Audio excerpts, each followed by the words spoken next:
WOCA. Ocala.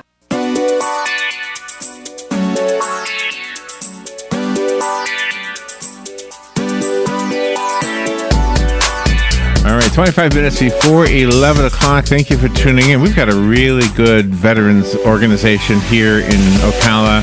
And just an hour and a half ago, we had a veterans program on the air.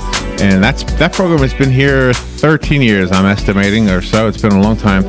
Anyway, so we have a special place in our hearts and in our broadcast week for veterans. And, of course, the Veterans Resource Center, is that what they're calling it? Yeah. The new one just opened up down in the old bowling alley building down near the library. So we really have some good services. I want to let you listen to an interview we're going to do right now with live. It'll be a live interview, of course. Dr. Audrey Kusiak is the Scientific Program Manager of the VA Rehabilitation Research and Development Service, and Dr. Bob O'Brien is the Scientific Program Manager of the VA Health Services Research and Development Service. Hope I'm reading that right.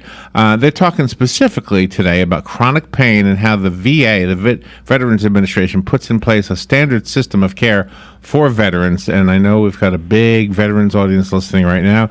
Good morning, Dr. Kusiak and Dr. O'Brien. Good morning. Thank you both. Good morning. Thank you for having us. Thank you both for being on the air. I hope I said your names and your credentials correctly. Where are Yes, you? you did. Where are you right now? Where are you calling from?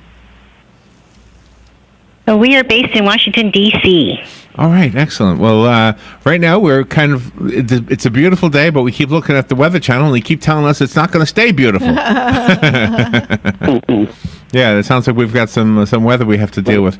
So tell me about, in the big picture, when you listen to news from the nation, it looks like the VA has had its challenges over the past few years. But I just want to report to you that in our local area right here, and I'm not a veteran, and so I'm kind of delivering message secondhand, but the veterans who come in here every Thursday, I mean, they have told us that it's a pretty good system here. So you would be proud of what we have here. So what exactly do you have to offer for the chronic pain folks? So we have a lot to offer, and this includes the complementary and integrative health approaches. I think everyone's familiar with that. Probably a lot of veterans in Ocala are already participating in some of these programs, and it includes yoga and acupuncture. There may be chiropraction. There could be some sort of Pilates, other movement types of approaches, as well as some neuromodulation, or a fancy term for, some sort of electrical or magnetic stimulation to help alleviate the pain. Oh, okay. And is this something new, or is it something that's been around a while but has been improved? So it's not new. Of course, a lot of these complementary approaches have been around for centuries, especially in the East. And it's being now adopted by many of the VA medical centers and offered as care for our veterans. Does the reason for the pain have to be service-related in order to be treated by the VA? No, doesn't have to be service-related. Oh, okay. So as long as you're a veteran, if you've got chronic pain, you can take advantage of this. Absolutely. Yes. Okay. And is it worldwide? Not worldwide, but is it around the nation? Is it nationwide, or do we need our VA to contact you to make sure that we have this? So this is a nationwide program. All VA medical centers are now providing some level. It may be, Tai Chi. It could be yoga or acupuncture, but it may not be the full spectrum. But there should be some level of integrative and complementary care for our veterans. And Dr. O'Brien, if this chronic pain isn't treated, does the patient who has this pain, do they experience depression? And can it go further than that?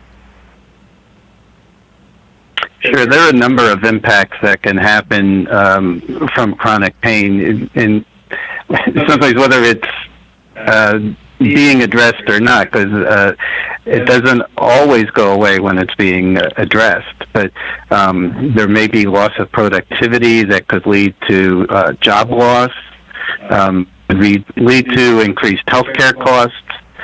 There could be, as you mentioned, psychological effects such as depression. There could also be anxiety or anger or inability to function. It might have result in poor sleep patterns and a decreased quality of veterans, which sometimes could lead to a substance use disorder as a coping strategy. And chronic pain is also a risk factor for suicide, which is a big issue I'm sure you know we have to deal with. Yeah, absolutely.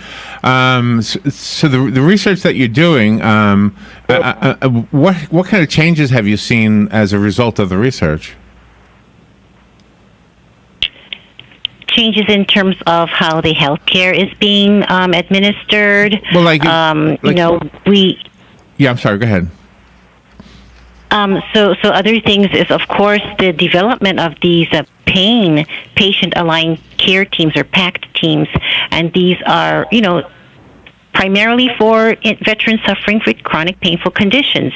And these teams put the veteran in the driver's seat, make them part of the team, and work with the veterans so that they can, determine what works for them and, make them part of their own pain management strategy. Yeah, I wanted to kind of, in order to ask the question, maybe I didn't do a good job of asking, but if you could imagine an older veteran who's been going through chronic pain ever since, let's say, the Korean War, and they've gone into the VA and they've had treatments and it hasn't been successful. I guess what I wanted to know is the guy who you say, you got to go back, they've got some new things, and he's stubborn and he goes, no, I've tried everything, I'm fine.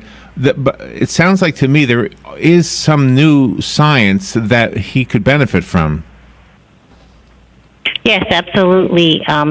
They should, come back in and they should give the VA another try because, yes, we are trying our best to include different modalities to help veterans, even those who may have tried maybe 10, 15, 20 years ago, and they should really come back. Yeah. I'm so there are new medications.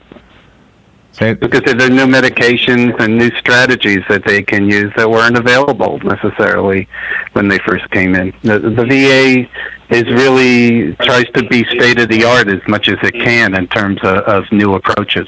And I'm just wondering if the yoga and the Pilates and things of that nature are a hard sell for some of these old hardened veterans. I'm guessing the younger guys are probably more open-minded about some of the newer things that seem.